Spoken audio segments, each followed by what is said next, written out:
Alright, magandang araw sa inyo mga boss, mga mama, mga sir. May property akong ipapakita sa inyo. Beachfront mga boss. Pwede kayong mag-cut, ano po. Actually, 5,000 plus square meters po ito. Yung totality, ano. Pero, pwede po kayong kumuha ng tiga 1,000 plus. Hindi po siya subdivided lots kagaya ng mga yuta-yuta, hindi po. Ano to, pwedeng tumabas ng 1,000 plus square meters mga boss.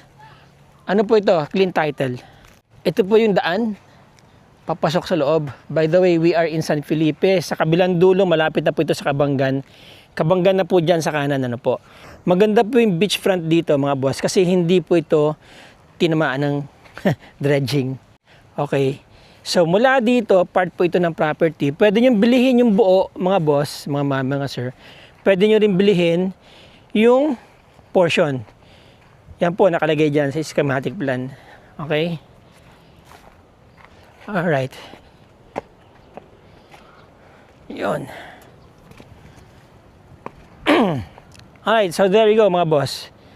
Sarap dito, presko, no? Tsaka malayo yung yung buhangin. 'Di ba? Oh. Sir, title to, no? Clean title.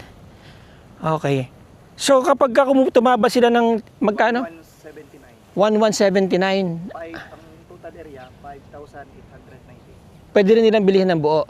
Oo, tapos yung isang tabas niya 1,179.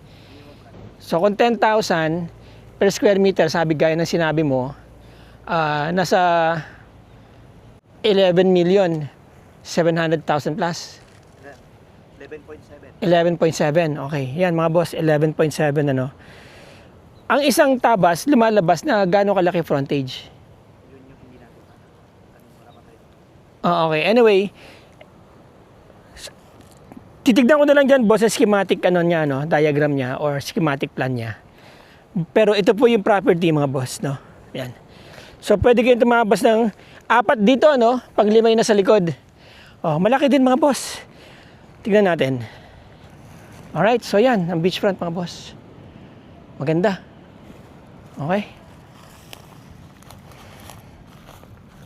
Pasok na tayo doon, mainit. Alright mga boss, there you go. Again, ang property is located in San Felipe, Zambales. Dito po sa may parting Maloma. Okay, wala pong incident ng erosion dito mga boss. Meron man yung normal erosion na nangyayari. Nakita nyo naman po dyan sa drone shots. Malayo pa yung property sa dagat mga boss. So, yung mga interesado po dyan, kontakin nyo ako para ma-connect ko po kayo dun sa owner. Okay? Ma-connect namin kayo dun sa owner. Alright. So again, mga boss, mga sir, maraming salamat sa inyo. Maraming salamat sa inyong panonood. Maraming salamat po sa inyong time. Till the next video. Ciao.